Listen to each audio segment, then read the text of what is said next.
A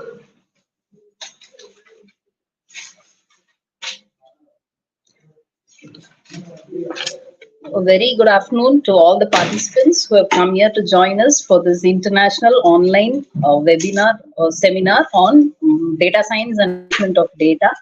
So we all know a quote which says continuous learning is the minimum requirement for success in any field. So these kind of seminars are a great way to learn continuously in this fast growing, fast moving world.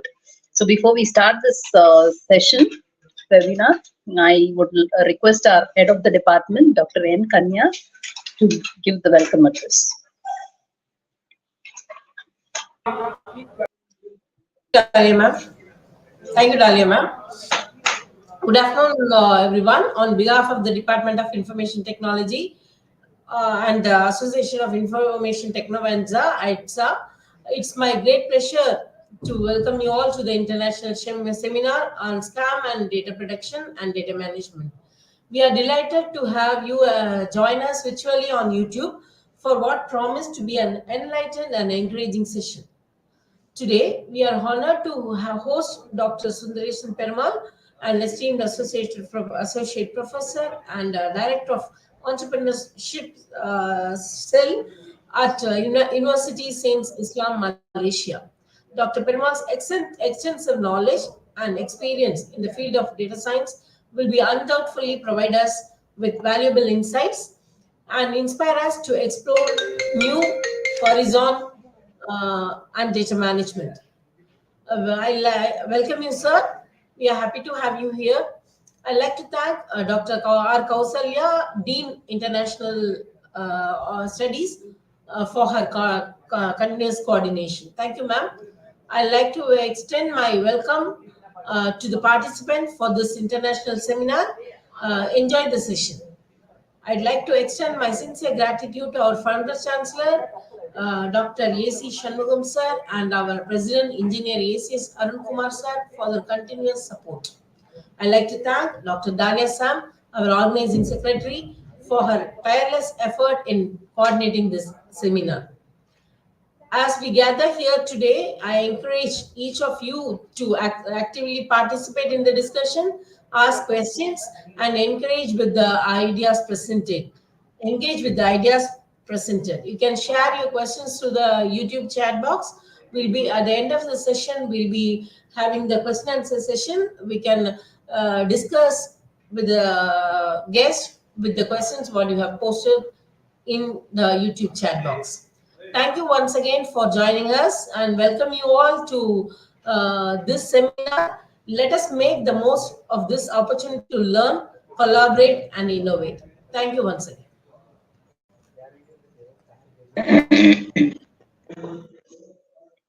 Thank you, ma'am. So as with all online sessions, I would like to just recollect a few things. The feedback link will be posted in the YouTube chat box at the end of the session. It will be active only for 20 minutes. All the active participants will be given a participation certificate. If you have any queries throughout the session, you can post your query in the chat box. It will be answered by our resource person towards the end in the Q&A session. Then before we get into the session, I would like to introduce our speaker, our chief guest for today. So we have with us Dr. Sundresan Perumal with us. So it's honor and privilege to have sir with us. He is a distinguished academic and researcher with an illustrious career dedicated to advancing the fields of computer science and information technology. Dr. Sundresan's journey in the tech world began with an advanced diploma in computer science, followed by a degree in computer science from Excelsior College, University of State of New York. He further honed his expertise with a Master of Science in Networking from Lincoln Wing University of Creative Technology and a PhD in Science and Technology from Universiti Sains, Islam, Malaysia. He has more than 2 decades of experience and has made significant contributions across various roles, from being a computer technician and software developer to a full-time lecturer and a senior academic leader. His tenure includes notable positions at institutions such as Lim Kok Wing University, KDU University College, and currently Universiti Sains Islam, Malaysia, where he continues to inspire and lead as a Deputy Director, Innovation, Product Development and Commercialization. He is a prolific researcher and he has an impressive array of publications, and he has contributed various publications in the areas of digital forensics, cyber security, and Internet of Things. His work has not only enhanced academic knowledge but also supported practical applications, including assisting the Royal Malaysian Police in cybercrime investigations. Dr. Sundresan's dedication to education and research is further exemplified by his recent publications. So we have it is a privilege to have such an experienced academician and a researcher with us today.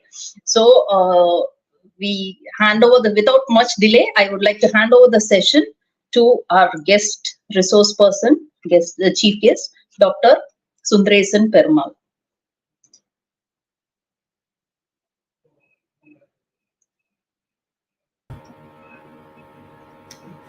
Okay. Good afternoon. Thanks, Dr. Dalia San, for the introduction. Thank you. Great introduction. Okay, I'm truly honored and humbled to be here today. So I wanted to extend my heartfelt thanks to Dr. MGR Education and Research Institute, Faculty of Engineering and Technology, Department of Information Technology, Association of Information Technovanza, for inviting me to speak at this remarkable event. So the effort and dedication you have put into organizing this gathering evident, and I'm grateful for the opportunity to be part of it. Okay, thank you. So once for again, I would like to welcome everyone. Is the slide available for the audience?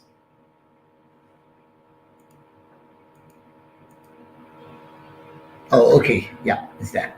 Okay. So I would like to welcome all for the international seminar on data science and management of data.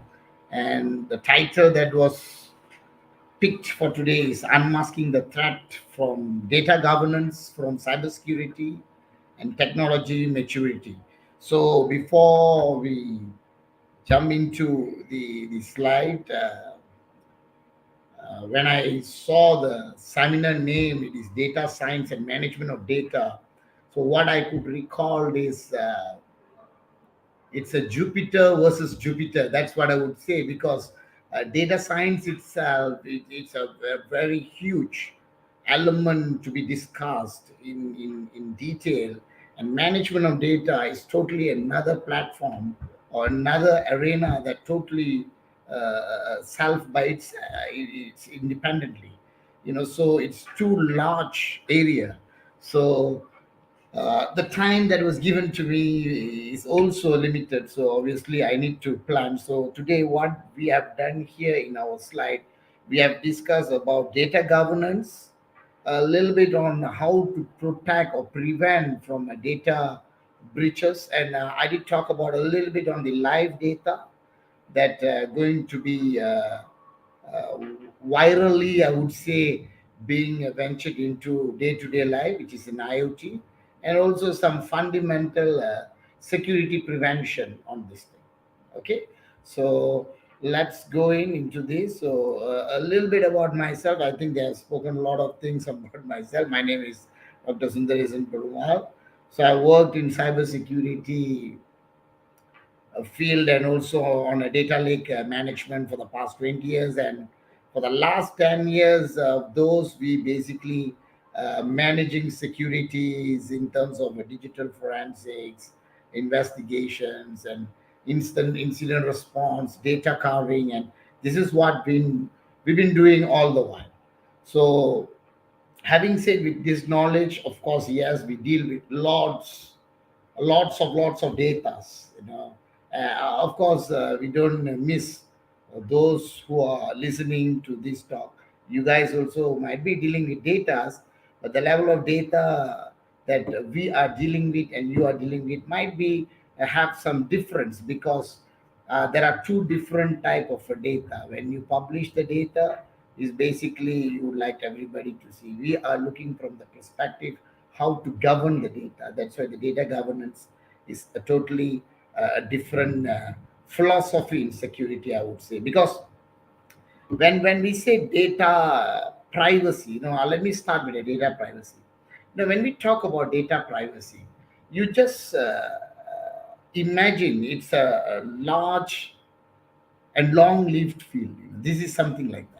I want you to imagine a picture like an old road packed with lots of interesting side streets, a lot of diversions, but hard to navigate if you don't know the way. So some goes to the concept is same to data privacy. As we understand the privacy landscape, and you'll need to know the area where you want to learn more and deviate the original path. Applying the map within your organization means you are uncovering who is doing what, because data is a responsibility of somebody, and you want to know who is having the total control of your data. As of now, you've been pumping in all your data in the name of I'm putting it in the cloud. So who has the responsibility of the privacy? Maintaining the privacy is something that everybody need to understand at today's digital age, especially. So this is a very fundamental that what I wanted to give you an idea of data privacy and data governance. So let's go into a detail. I have given you a picture. Before I walk into a picture, I just wanted to give a very fundamental knowledge on what is data governance. When we say, because a lot of people have a wrong perception about what is data privacy, what is data governance. These are two different elements that we need to understand first in a data governance.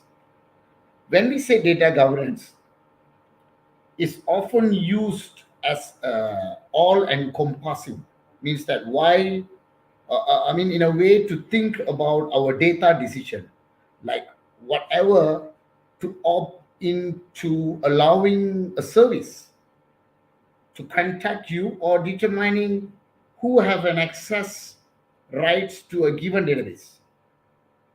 But what does the phrase really refer to, and how you can make it actionable?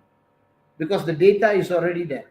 So whose responsibility, whose action is to protect the data right now?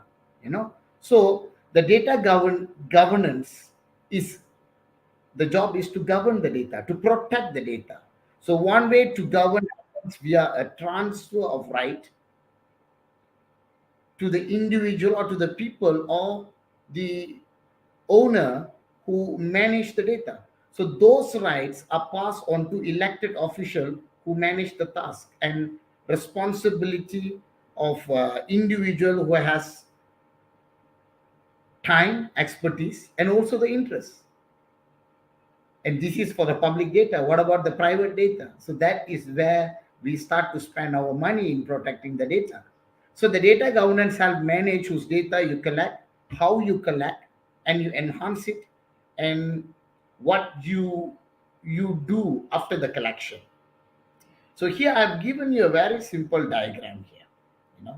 So over here, what you can understand here is basically this is all about how, let's assume you have an island of a data. So I have put it up here, a virtual imaginary island. This is an imaginary island on how privacy and security going to relate to us. Basically, privacy and security relates to data governance, where user and their data are properly protected by both privacy and security initiatives. So in this diagram, what you can understand, you can see the sensitive data in the middle of the tower. So just assume all your sensitive data are in the tower. So security initiates are supported by the privacy by design. where the security policy is protecting your data. So the regulation and compliance provide the mode that keep the sensitive data separated from the, in a way, I would say, attackers. So always pre-plan where are you pumping in your data. This is the most important element that in most cases we don't really care. What we know, we are just putting it in the cloud. So we don't even care about who is governing the cloud. I don't want to pick any particular cloud name right now, but I will just try to explain to you, because a very sensitive element that everybody has is, in every human, we have one problem. We don't like to read terms and references or terms and condition in whatever we are doing. I could challenge anybody who are listening to this right now that have you ever read any cloud terms of references before you purchasing their cloud services, which we usually don't. Even a EULA, I think half of us are a Windows user. Am I correct? So have any of us managed to read the EULA, end user license agreement, during the installation of Windows? I believe no, because there are multiple pages. Okay, so that's why I say whenever we are talking about, it is all about privacy design. So the privacy design is something that we really need to focus very deep, you know. So let me walk through with you about P double I. You know, when I said, whenever I talk about security, when I ask about what is P double I, half of the participant face will be exactly like our great. This is a Sesame Street's character actually. Frog is very famous, and I can see all the face turn to become like this. You know? Why? Because they are fundamentally have no idea what we are talking about. This is actually the PII stands for personally identifiable information. So it means that it's what it governs is basically the full name, the social security number, your license plate, your medical record. All that is actually governs by, I mean, it owns by you. So these are the very, very important information. You know, by law, any organization hold this data, processes your PII, need to safeguard and encrypt the data, because this data is the most valuable data that you hold. You know, as we know, almost in any single registration nowadays, to make it things very simple, if you download an app, the first thing it does is to request for your contact, request for your gallery, request for your calendar. You know, all these permission were requested. If you don't give access for all these three things, obviously you're not allowed to install the app. You know, so literally you are sharing all these things directly to the person who have invented the application for you to install. So coming back to another one more questions. Of course you will say that, hey, what about the social media? I have everything over there. Obviously, even though social media, you are still sharing your PII over there, but which in a way you are, I mean, you might not bothered about your personal data is on the internet, you know. So you know, and another one more way I would say, if you look at it, when we talk about PII, including your addresses, your email addresses, all are classified as a PII. Even your account numbers, or your device on the serial numbers, because nowadays so many people are doing an online business, you know, in an easy way. They are actually putting their account number, please transfer to so and so account number, and this is the account name. So that is, you already exposing your data to the media, for media to have an access. So things like this is something that we have to be very, very careful, especially when we are dealing with information system, especially on the data. You know, okay. So how do we protect this thing? You know, okay. So Microsoft have take one advanced level of method to protect a little bit on PII, whereby we called it as a Microsoft Presidio. It means I mean, Presidio by itself, it's a Latin word actually. Presidio means protection. So it helped to ensure sensitive data is properly managed and governed. It provide anonymity on the module or the data that you are pumping in. Actually, this is an API, and I mean this is open source. By all means, if you are writing any open source programs, or by all means you can use this API in order to protect your data. This is one of the announcement that I do find recently quite numbers of people download. This is available in GitHub also. You can find that over there. Okay, so what I wanted to highlight here is how does this mechanism, or how does this Microsoft Presidio manage the data is by having a flow. So this is the detection flow, whereby if you look at it, first of all, the data will identify the pattern recognition. From the pattern recognition, it start to leverage a natural language detection, where it study any name, any credit card number, any age, or any address. It start to validate its pattern. It start to validate its pattern, and if it is applicable, immediately it start to do a validation, hash validation detection. Once the validation hash detection is done, immediately the data will be masked. So obviously, if it is a credit card number, the credit card number will be masked with some other value. It usually will be an unreadable value. So this is actually a GIF. I don't know whether it's running on your side or not. From my side, it's static. So actually, it's an animation. How does the flow of the data is going line by line? Okay, so that is about Microsoft Presidio, which is one of the most securable data, or it's good in terms of an anonymity concept. So this is the pseudonymization for the privacy design, because whenever a pseudonymization concept is applied, you're going to mask your content, you're going to either tokenize your content, or you'll be hashing your value, and all we conduct what we call a format preserving encryption, whereby the actual content is went to become an invisible.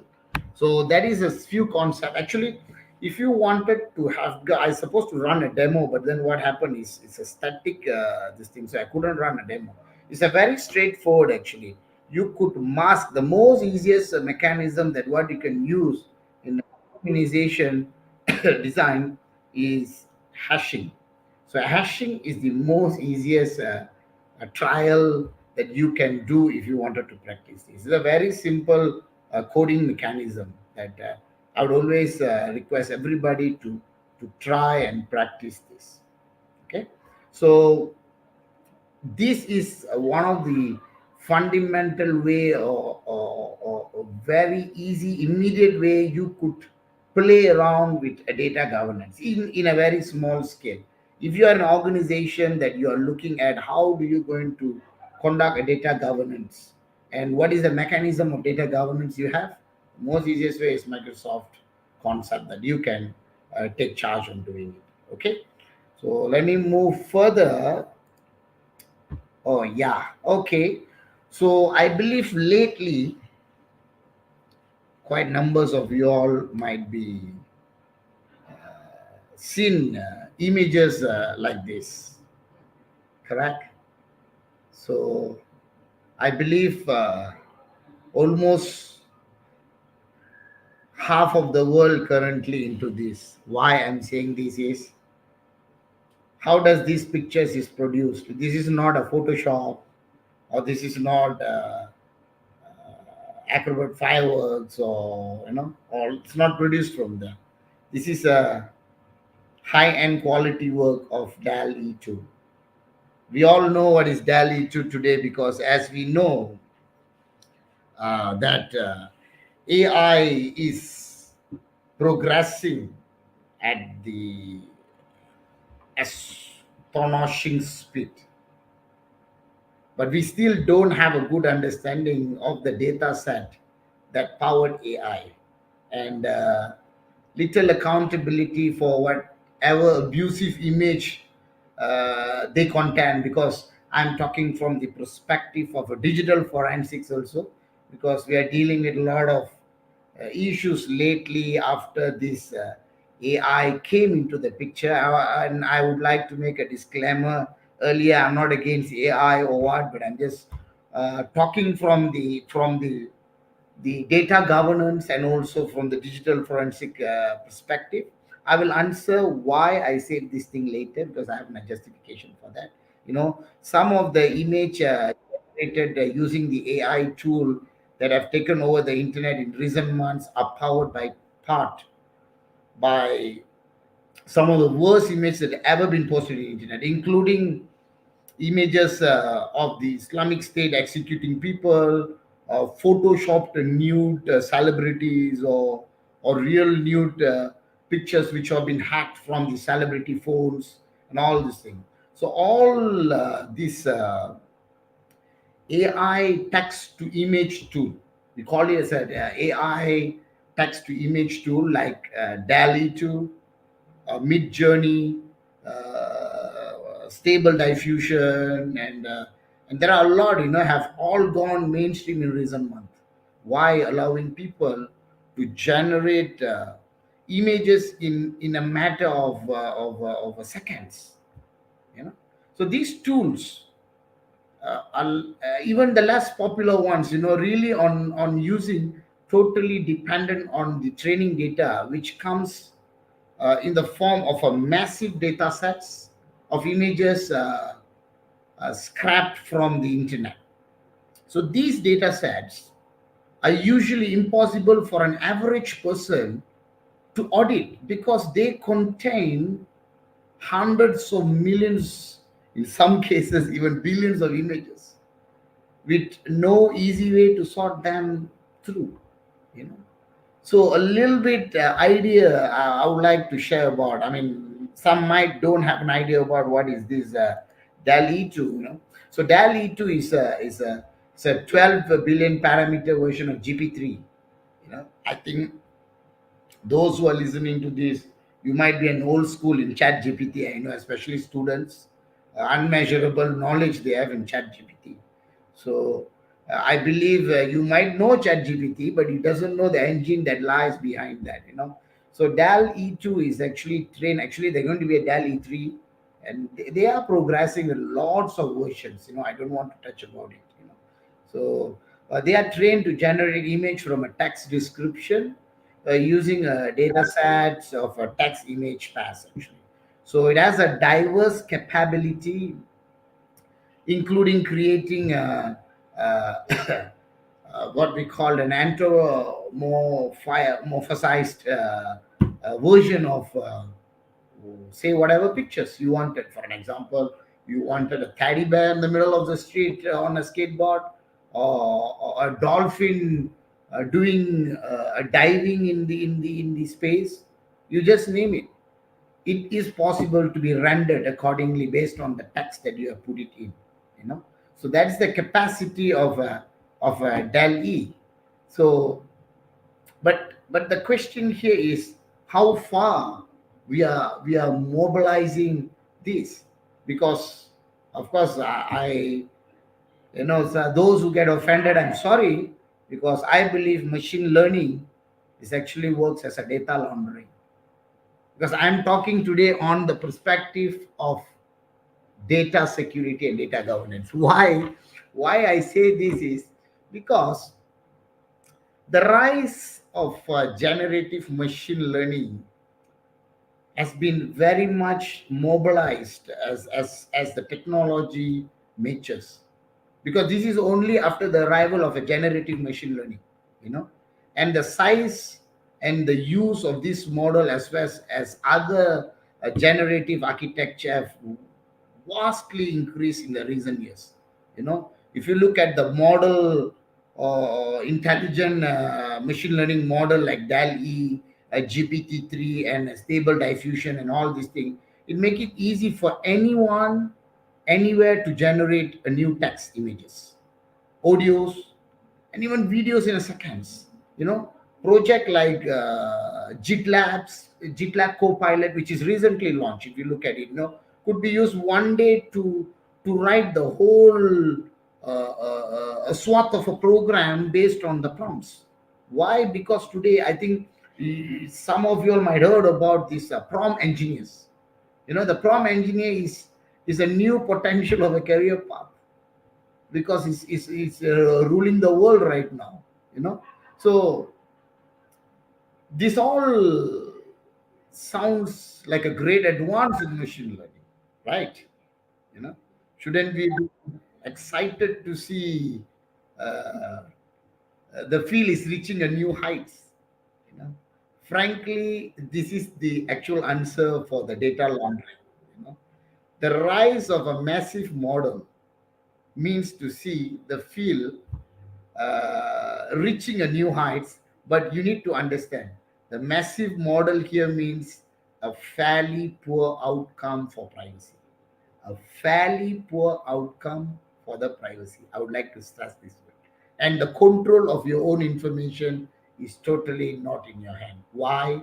You probably already know that this model are trained with terabytes of data, scrapped directly from the internet, and further refined by the daily user interaction, often without a clear notification.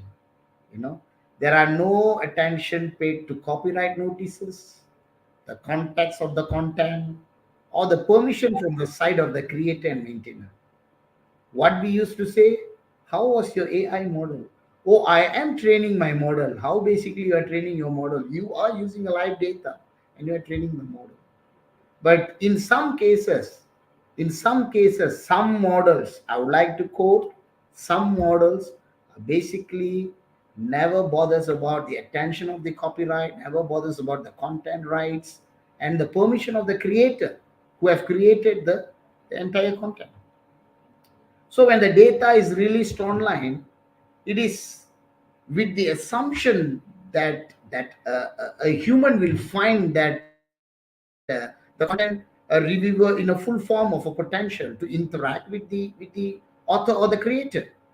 So data scrapping to fit a large model ignores the subword of the content. Basically, we ignore the model at all.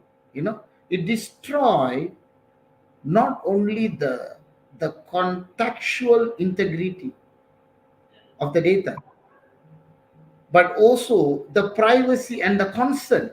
Who owns the data? So this is also the case with using our daily interaction with many user believe are private. We believe it is a private. A simple one I would recall here is Chat GPT. If you request a Chat GPT, like today I requested one of my boys to write a letter for me, for a hostel, immediately generate from Chat GPT and give it to me. But he thinks that's a private. It is generated only for him. If the same keyword is used somewhere else, it's going to generate the same data. So I always argued that this system looks like a data laundering. This is literally a data laundering. I don't know how many of you all agree, how many of you all angry with me for using this data laundering word. But this is true. Taking other work, this is somebody's work, somebody's word, somebody faces, somebody voice, and using an algorithm to wash them, and I would use the word wash, you know, them of attribute rights and consent rights. It's like taking, I mean, a simple concept is taking the money and washing its origin, and it claims to be clean, you know. So literally, it's a money laundering. I mean, the money laundering comes here as a data laundering. That's it. So the the use of an AI as a way to deflect blame and remove the accountability is the trend that has been happening for many years actually. Apparently, a death caused by a self-driving car is not the concern. It remove the responsibility of the people and the company making those algorithms, and peace blames to the model itself and blaming the human who interact with the model. So I'm not picking any particular self-driving car company here. Again, I'm giving a disclaimer. Okay. So these models have been taken the data from all around the internet, including artists' work, from profiles, from the content, from the educators, the influencers, and the paid content from hardworking journalism, programmers, codes, and authors, and used in their own capital. So, unsurprisingly, this model can now mimic human who were not asked whether they wanted their data or their content to be used without their permission. So those creators are unlikely to ever see remuneration or even get credits to their contribution. If you look at I don't want to mention any specific machine learning tool that being generative, but you can see like Delhi to generating pictures. The pictures is some portion of the design belongs to somebody outside so the mechanism to overcome this is a very crucial, especially in data governance. So I would like to stress this part, that what we need to focus in future is we need to understand that what we are talking in today requires some kind of attention to the produced content by somebody. Okay. So another element that I wanted to touch today is on another one more thing which is seriously going on is whatever data, whatever model that we are using here to pump in data, there's another one more arena is also generating a large sum of data where data governance need to be played into this thing. That is IoT, Internet of Things. We believe that by 2030, the approximately 30.44 billion of devices to be connected into an internet. Even now we have our smartwatch, our refrigerator, our CCTV, a lot of healthcare monitors, pacemakers, all these are already in IoT, but from IoT we are moving into another one more revolution which we call Internet of Everything. When we say the Internet of Everything, we are talking about connecting everything to everything. So what I'm trying to say is, I'm not trying to portray here, look at the technology, man, how it has defined the world. No.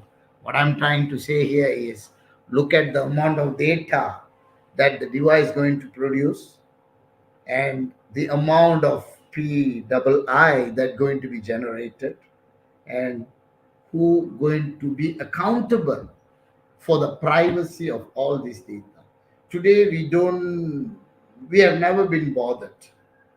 We have never been bothered about the amount of data that we are generating. We are basically reaching zettabytes of data outside there. So the accountability for the data have never been there. So I would like to highlight a little bit on what are the areas to be focused here, especially on the three element. I would like to touch on the first thing, your credential. Second thing is on your device. Third thing on the software. So when you talk about your credential, it is no more saying that change your password 30 days once and all that. All is a very old story. So today we are talking about single sign-on SSO. It all has to be an SSO. So when you are working on any system, especially for the industry level, you need to maintain an SSO. Without an SSO, I think today login is not solid enough for a system to be deployed in any platforms. So avoid password whether possible and use only SSO as a default. Use multi-factor authentication with SSO. Those who are developer over here, make sure this SSO is being in practice. Of course, the old school awareness: don't share your password and credential. Beware of phishing and scams. And disable or delete all credential. Don't put your credential in quote.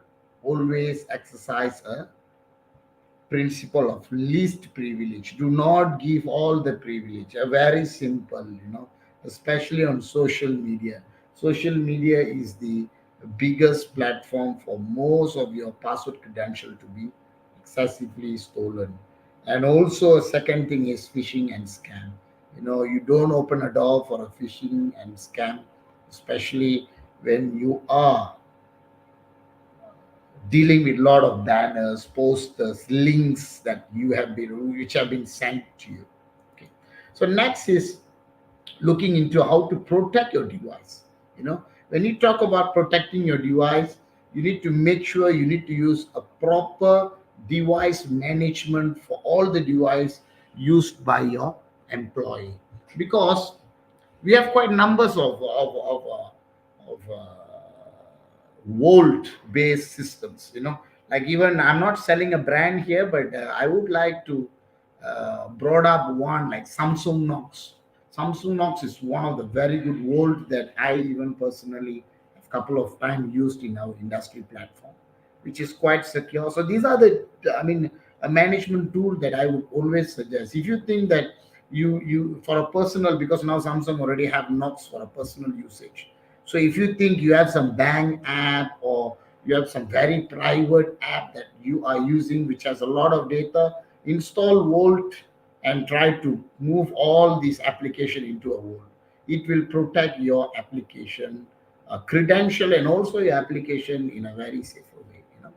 And if an employee leave the company, of your device gets lost, the device should be remotely wiped. So you need to activate the remote erased activated on all the devices that you given to your staffs. And use a multi-factor authentication for all the devices when you log in, because now you already have a Microsoft authenticator. Actually, again, there's a lot of authenticator out there, but the one what we use and we have a very much trust in it is like Microsoft authenticator. The moment you log in, authenticator generated a key pass, then you need to load the key pass, then you got logged in. You need to maintain all these things.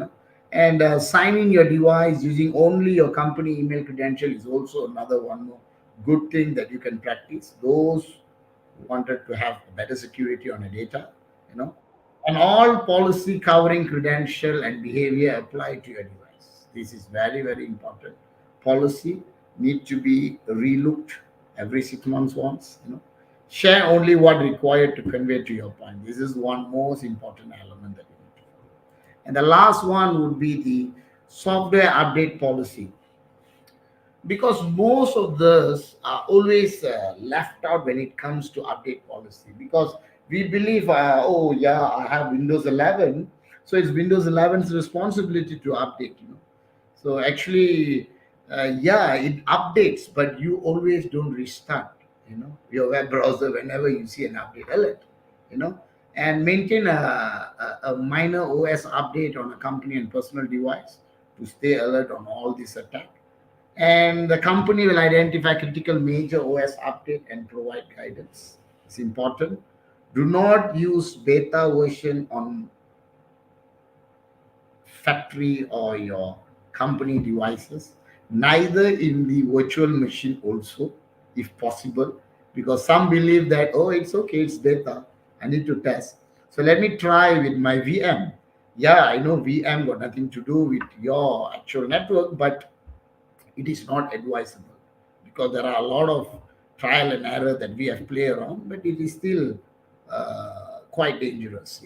So wait a week or two for a new major OS release. Do not just jump in once the first version comes in, because we work with a lot of patches when it comes to a new operating system.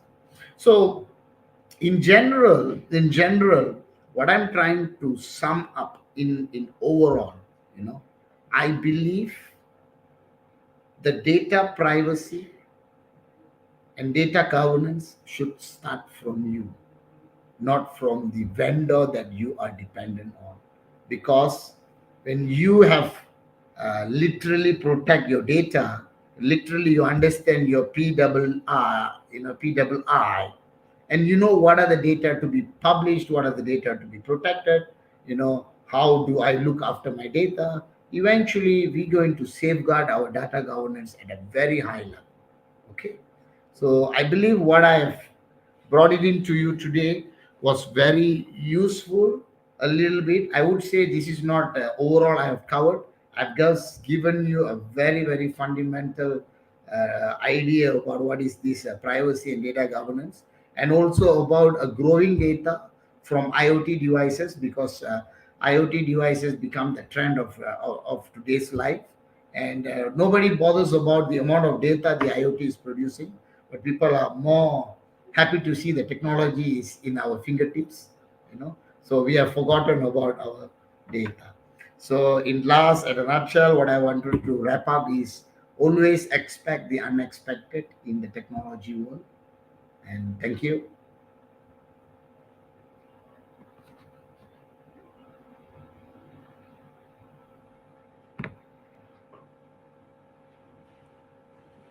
Thank you, sir.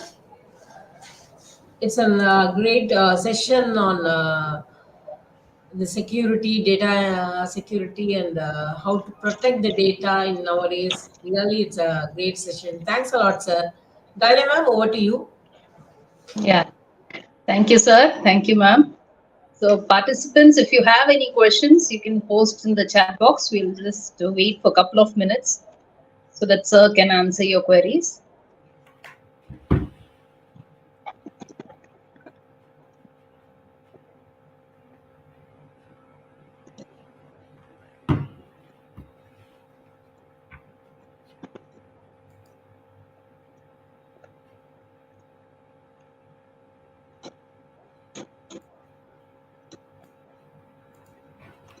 Uh, I think no queries, sir. So we'll just okay. We'll just finish the session with a formal vote of thanks.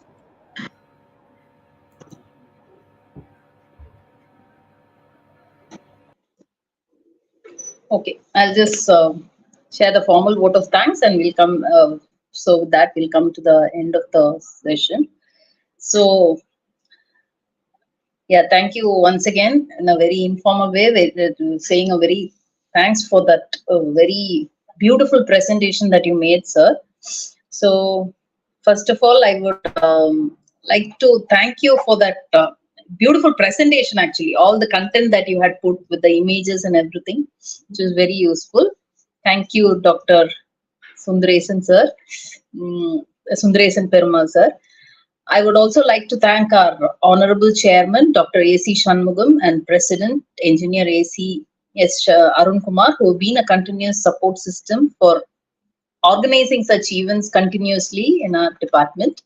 I also thank our Vice Chancellor, Dr. S. Geeta Lakshmi, Provost, Dr. G. Gopalakrishnan, Rector, Professor Dr. D. Vishwanathan, Pro Vice Chancellor, Dr. M. Ravichandran, Registrar, Dr. C. V. Palnivel, Senior Additional Registrar Dr. Kalidas, Additional Registrar Dr. V. Cyril Raj, and Dean ENT Dr. N. Ethraj for their continuous guidance and encouragement in all our efforts. My heartfelt thanks to our department head, Dr. N. Kanya, all the department faculty members and students who have worked together to make this such events a success. My special thanks to all the participants without whom this event wouldn't have been a success. Thank you all once again. Thank you for joining us. Please be sure to join all our future events too. The feedback link will be posted in the chat box. Thank you.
Computer Science and Engineering.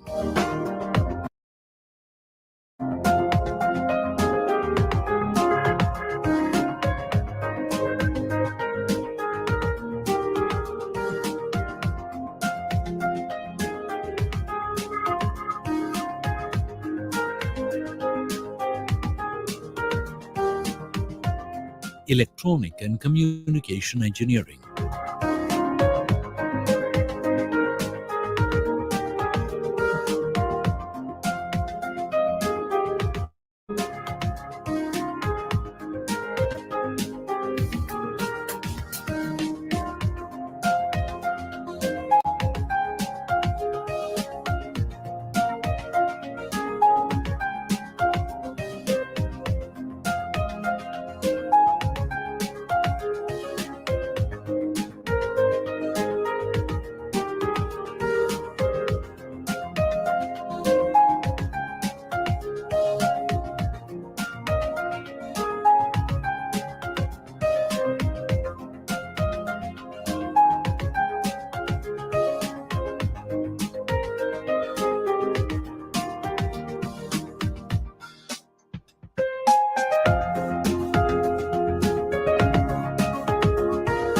Biotechnology.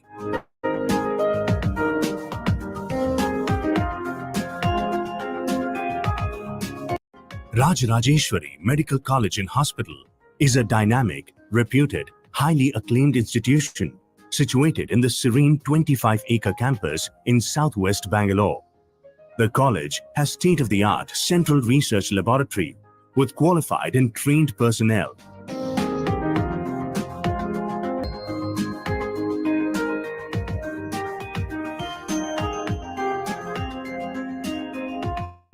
The fully modular operation theatres in the hospital are equipped with the most advanced systems and devices. Highly experienced, top-notch surgeons undertake complex surgeries in a spectrum of specialties, thus helping the patients to get the best clinical care.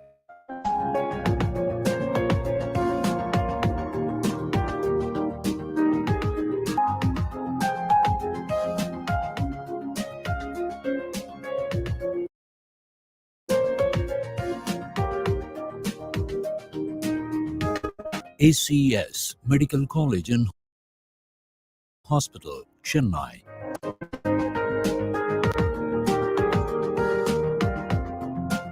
This spacious, well-ventilated and audio-visual